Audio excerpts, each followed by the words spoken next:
Coucou toi, bienvenue dans une nouvelle de mes vidéos sur le travail de l'ombre. Ces vidéos que je fais ces temps-ci, je t'en ai mis pas mal en ligne, hein. Tu peux aller regarder sur mon YouTube les dernières vidéos. Ça avait aussi pour but de te présenter un nouveau livret gratuit que je viens tout juste de sortir, qui est une introduction au travail de l'ombre avec le tarot. Je te le mets de toute façon en lien en dessous. Mais voilà, c'est vraiment le but, c'est que tu puisses commencer de façon complètement autonome ton propre travail de l'ombre et ça va être encore plus facile pour toi si tu as un tarot entre les mains parce que ça peut être un excellent outil pour ça. Donc ici, dans cette vidéo très spécifiquement, je vais t'aider à saisir que tes ombres ont en fait un versant aussi positif. Que le but, en fait, ça va pas être de transformer ton ombre, mais bien de la garder et juste de l'accepter. Et souvent, juste en acceptant son ombre, ça suffit largement pour en faire un formidable moteur d'une part, et aussi pour la faire évoluer dans son versant négatif, enfin ce qu'on n'acceptait pas de cette ombre-là. C'est parti!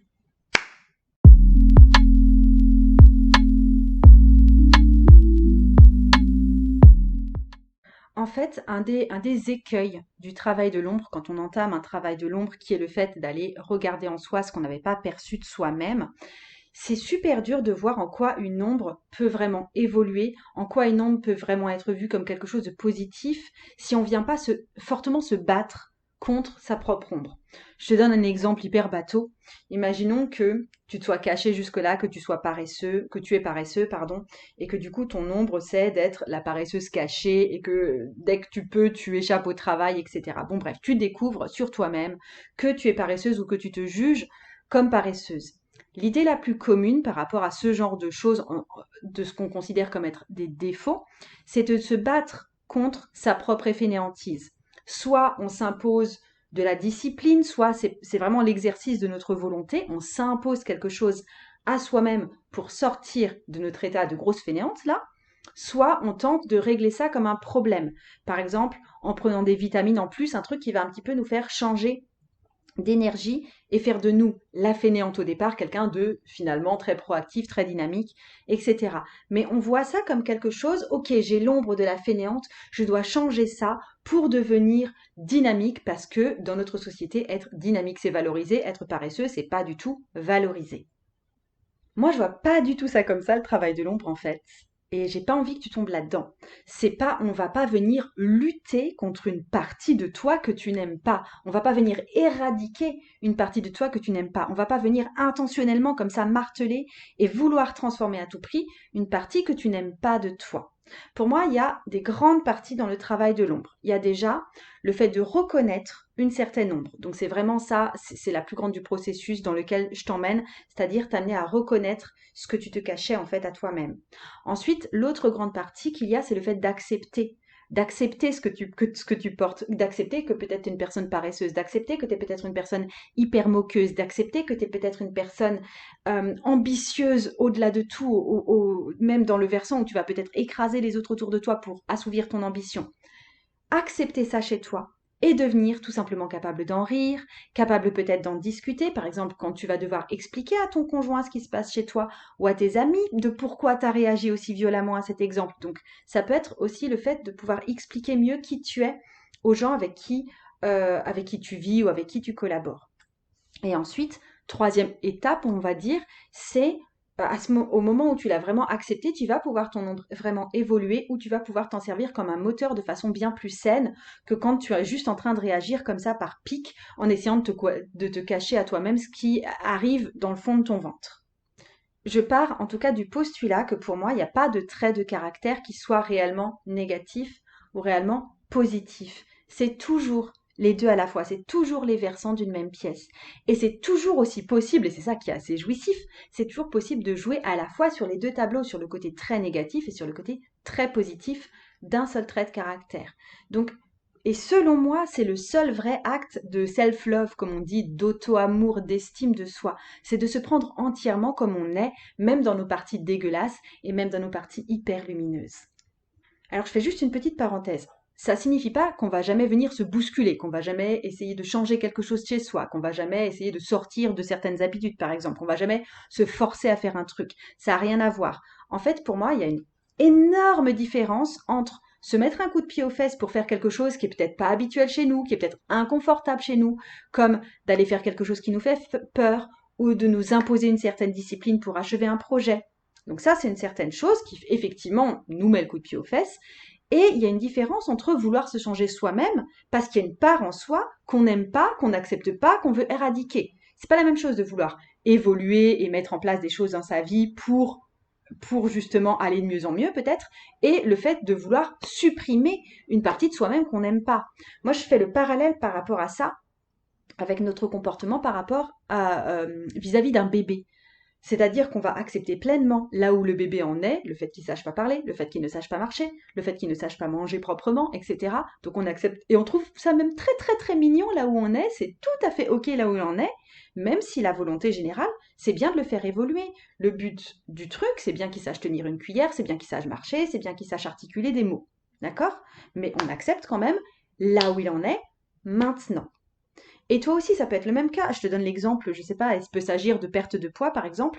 Tu peux à la fois t'aimer dans ton état actuel et aller dans le sens d'une évolution. Tu dis que tu serais peut-être plus à l'aise dans ton corps avec moins de kilos que tu n'en as à présent. C'est pareil pour d'autres traits plus psychologiques. Par exemple, la dépendance financière. Tu peux à la fois t'aimer, même si tu es dépendante financière d'un système ou de ton mari ou quelque chose comme ça, et en même temps pousser dans le sens d'une évolution pour devenir indépendante financièrement. Les deux peuvent aller ensemble, accepter là où on en est et en même temps travailler à faire en sorte que la situation évolue. Après toutes ces explications assez théoriques, j'avais envie de te tirer quelques cartes de tarot. Alors j'ai pris le jeu, le Nicoletta Cecchioli Tarot, parce que c'est un super tarot pour le travail de l'ombre. Les cartes, elles sont toutes complètement tordues, faut dire ce qui est. Je voulais te tirer quelques cartes de tarot. Deux, trois, je sais pas encore. Pour chacune des cartes, je vais dire quel trait de caractère ça peut dépeindre, quelle ombre est-ce que ça peut éventuellement révéler, quelque chose que tu n'as pas vu de toi. Le prends pas pour toi, c'est vraiment un exemple. Ensuite, je vais te dire pourquoi ce trait de caractère peut être une ombre, enfin je veux dire, c'est quelque chose qu'on se cache à soi-même et ça ressort de façon inappropriée, donc en quoi ça peut être gênant dans notre vie. Je vais t'aider à voir la face positive et négative qui peuvent marcher ensemble pour cette ombre en particulier, et ensuite je vais t'aider à voir en quoi ça peut aussi être un moteur de vie. Ça va t'aider aussi pour toi entamer ton travail de l'ombre, éventuellement avec le livret que je te propose, bien sûr. Ça va t'aider à dédramatiser tout ce que tu peux découvrir sur toi-même et ça peut t'aider à voir qu'il y a deux côtés à chaque fois, c'est-à-dire ça va t'aider à aller vers le travail de l'ombre sans être totalement crispée et totalement peureuse par rapport aux trucs abominables que tu pourrais voir chez toi, qui finalement ne sont jamais totalement abominables. On y va tout de suite. Alors, je vais tirer une première carte de tarot et on va voir ce que ça peut nous dire en travail de l'ombre. Allez, je coupe rarement mes jeux de tarot. Bon bah, je tombe toujours, les cartes d'exemple que je tire sont toujours formidables. C'est la carte de la mort. C'est Blanche-Neige et les sept nains en fait. C'est une mort qui est une fausse mort, c'est une mort pour mieux recommencer autre chose. Alors pour le coup, je t'ai dit que c'était un jeu tordu, mais je la trouve pas tordue cette carte, je la trouve très jolie au contraire. Alors le trait de caractère que ça peut venir dépeindre. J'aurais tendance à parler d'un truc qui vient toucher à la dramatisation. De tout tourner au truc super grave, super angoissant, le truc de ça n'arrive qu'à moi, ce truc de je trouve toujours que ça va changer complètement ma vie, je ne peux pas affronter un truc aussi abominable. Tu vois, il y a une grosse tendance à la surdramatisation du truc. Ok? Ça peut être ce trait de caractère. Ensuite, pourquoi est-ce que ce trait de caractère peut être éventuellement une ombre? Parce qu'on va jamais reconnaître qu'en fait on trouve tout vachement grave.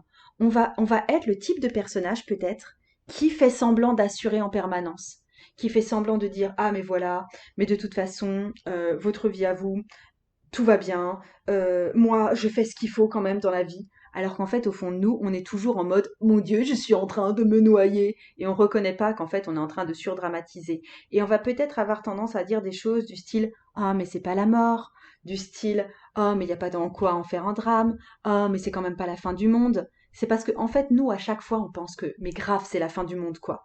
Mais on fait semblant de prendre ça à la légère. D'accord? Et on a tendance peut-être à surréagir quand il y a le moindre grain de sable dans notre emploi du temps ou dans ce qu'on avait prévu. Et tandis que pour les autres, on considère que c'est grave pour nous en fait. On prend tout de façon très personnelle et comme si c'était très très très très très grave pour nous, on dramatise tout pour nous. Pour les autres, ça va, hein, c'est quand même, hein, ils pourraient supporter, hein. Donc on a tendance à minimiser les problèmes des autres pour pouvoir dramatiser les nôtres. Ça, ce serait une jolie ombre quand même. Et alors, la phase positive et la phase négative qui marchent ensemble, sachant que là, je viens quand même de t'annoncer la grosse phase négative, la grosse phase négative. Je vais arriver à parler, tu vas voir. Je t'ai annoncé la phase négative de cette tendance. La phase positive, qu'est-ce que ça pourrait être? La phase positive, c'est que je pense qu'on est une personne, et ça se voit sur cette carte de Blanche-Neige, on est une personne, si on a ça, si on a cette tendance, et je ne parle pas forcément de toi, qui a les ressources pour se faire aider. On arrive en fait facilement, étant donné qu'on a ce truc de c'est dramatique, mais en même temps, je dis pas que c'est dramatique et je dis que je vais gérer, mais quand même, c'est quand même beaucoup pour moi. Tu vois, ce truc entre les deux, parce qu'on s'avoue pas à soi-même qu'on trouve tout dramatique, ça nous permet facilement de nous faire aider par les autres. Les autres viennent facilement à notre secours. On est quelqu'un, pas carrément d'assister, mais du style, on va se sentir valorisé déjà parce que les autres reconnaissent qu'on vit des choses difficiles, ils vont le faire à notre place, hein, de trouver que les choses sont dramatiques, et ensuite, du coup, ils vont facilement mettre à la patte pour nous aider dans notre organisation, nous aider à gérer, nous garder nos enfants éventuellement, tu vois. Voilà. Et ça peut être, là pour le coup, en quoi ça peut être un moteur de vie? Ben, ça peut être un moteur de vie parce qu'on arrive très nettement à distinguer ce qui pour nous pose peut-être problème et là où on a besoin de déléguer et là où on a besoin d'être soutenu. Et ça peut être un vrai moteur de vie. Je vois avec une deuxième carte ce que ça peut donner. Alors, on est sur la carte de l'étoile. J'ai pas envie de faire que des arcanes majeurs, donc ce que je vais faire, c'est que la prochaine carte que je tire, si c'est à nouveau un arcane majeur, je vais chercher dans le jeu jusqu'à ce que je prends le prochain mineur qui s'annonce. Mais toujours est-il qu'on est sur la carte de l'étoile. Pour moi, le trait de caractère qui est dépeint ici, c'est la carte de l'idéaliste. C'est la carte de toujours être en mode je vois grand et tout va être hyper parfait, entre autres grâce à moi évidemment, parce que on a quelque chose à voir dans le schmilblick là quand même. Et du coup, pourquoi est-ce que ça peut être une ombre? Ça peut être une ombre parce que on essaye de se cacher à soi-même qu'en fait on voit toujours vachement grand et qu'on trouve que tous les êtres humains autour de nous sont de pauvres petits vers de terre et qu'on trouve que toute notre maison, notre situation autour de nous, c'est franchement de la gnognotte par rapport à ce qui pourrait être atteint et qu'on vit tout le temps sur un niveau peut-être beaucoup plus élevé que le niveau sur lequel on vit dans la matière et dans lequel vivent nos proches. Et du coup, c'est une ombre qu'on se cache parce que ça reviendrait presque à être un peu méprisant vis-à-vis de ceux qui vivent sur le plancher des vaches, tandis que nous, on a des aspirations beaucoup plus élevées. Mais on n'ose pas dire, c'est pas de l'ambition, hein, c'est vraiment avoir des standards bien plus hauts et d'être en mode, moi en fait je suis une princesse d'une extrême noblesse, qu'est-ce que je fais là? Tu vois, il y a un truc de qu'est-ce que je fous là? Qu'est-ce qu'un être pur comme moi fait ici? Et il y a ce truc qu'on porte au fond de soi qui fait qu'on a des réactions peut-être beaucoup trop dégoûtées vis-à-vis de certaines personnes ou vis-à-vis de certaines situations, qui fait qu'on refuse de participer à certains projets parce que quand même, c'est pas très très bien pour nous, mais qu'on refuse ça de façon tellement franche que oui, là, on sent que c'est une ombre qui ressort. Voilà ce que ça peut éventuellement dépeindre. C'est quoi la face positive? La face positive, c'est quand même une haute estime de soi. Et c'est quand même un amour du beau, un amour de ce qui est élevé, un amour de ce qui va être du haut standard en fait. Mais en fait, ça peut être un excellent moteur de vie parce que, je veux dire, ça peut nous amener vers pas forcément une lutte, mais une envie d'évoluer jusqu'à ce qu'on atteigne ce niveau de l'étoile. Donc ça peut être un formidable moteur de vie. Et je trouve que c'est un bon exemple ici, c'est que tant qu'on n'a pas reconnu qu'on porte cette ombre en soi, on reste juste en mode oh là là, je suis obligée d'être parmi les gens de l'étable là, alors qu'en fait je suis une princesse. Et on reste à stagner. Tant qu'on n'a pas reconnu cette ombre comme quoi on croit nous-mêmes qu'on est une princesse, on reste à stagner au niveau des vaches. Alors que à partir du moment où on reconnaît qu'on a cette ombre en soi et qu'on reconnaît que peut-être qu'on pète un peu plus haut que notre cul, ça peut nous aider à nous développer pour aller jusqu'au niveau de l'extrême noblesse du bling bling et du prince à marier. Il y a un mouvement ascendant qui peut s'opérer au moment où on reconnaît ça chez soi. Pas mal cette petite carte-là, comme décryptage de l'ombre. Je vais t'en décrypter une troisième, comme j'ai dit, si je tombe sur un arcane majeur, je vais continuer à chercher jusqu'à tomber sur un mineur. C'est un mineur, c'est un chevalier de denier. Ce sont des cartes tordues. Alors, ça c'est une personne qui avait regardé, qui avait... j'ai fait une vidéo sur le Nicoletta Ceccioli. Et en fait, la personne, elle a vu quelque chose que je n'avais même pas trop remarqué. C'est qu'en fait, à la place d'être marqué comme dans le vrai conte d'Alice, Eat Me, il y a marqué Hate Me sur la petite sucette qu'on voit posée par terre. Bref. Bon, alors, je vais me détacher de la signification chevalier de denier en général. Je vais aller vraiment sur ce comportement-là, qui est clairement un comportement sadomasochiste. Trait de caractère, sadomaso, et bien plus sadique d'ailleurs que masochiste, parce que je vois plus la personne à la place de la petite bonne femme sur le lapin que le lapin lui-même, qui pour le coup est maso du coup. Pourquoi est-ce que c'est une ombre? C'est parce qu'on n'aime pas voir la partie en soi qui aime se délecter du malheur des autres, ou qui aime, c'est même pas se délecter du malheur des autres. Là, c'est pas jouir parce qu'on voit quelqu'un dans la misère. C'est jouir parce qu'on a mis quelqu'un dans la misère. C'est quelque part prendre l'ascendant sur quelqu'un et lui faire subir nous-mêmes des sévices. D'accord? C'est ce côté sadique-là. Qui est une ombre parce que effectivement là pour le coup c'est pas mal réprouvé par la société le fait d'aimer exercer un pouvoir répressif ou douloureux sur quelqu'un. Mais pourtant, il y a bien une part lumineuse là-dedans, une part positive dans ce trait négatif. En fait, je pense qu'il y a un jeu des opposés qui s'exerce là.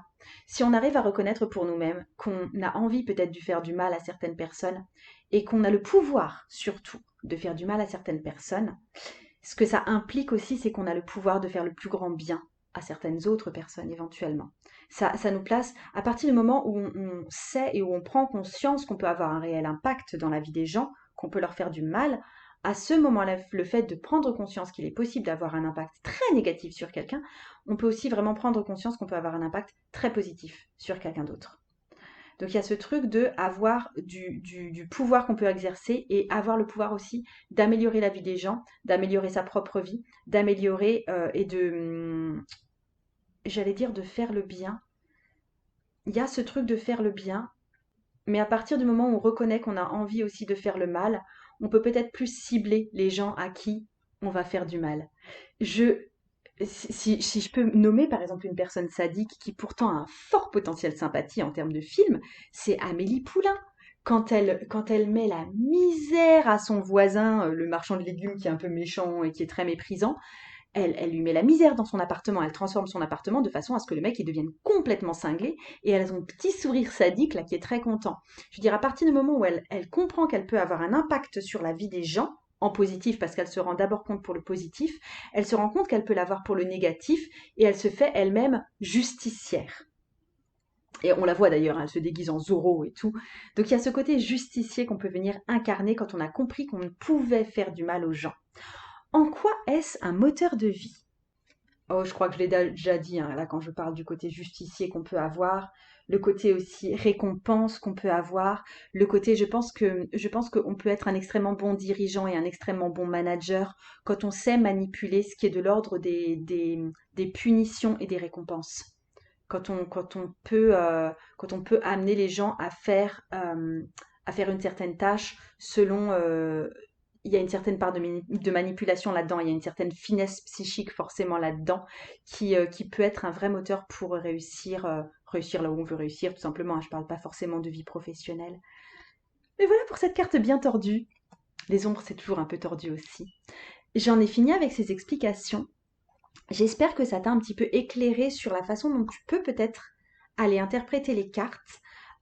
Tu verras aussi si tu prends le petit livret en PDF que je te mets en barre d'infos, je vais te proposer d'aller plus loin parce que j'ai des vrais cours sur le travail de l'ombre qui t'aident vraiment à creuser dans ta propre personnalité, dans tes propres ombres, voir quoi en faire, voir comment ça peut évoluer ensuite. Donc je pense que ça t'intéressera si cette vidéo t'a plu. D'ici là, je te souhaite une extrêmement belle journée. Je pense que c'est pas mal comme souhait pour toi. Je te fais d'énormes bisous. Le tarot peut changer ta vie. Ciao.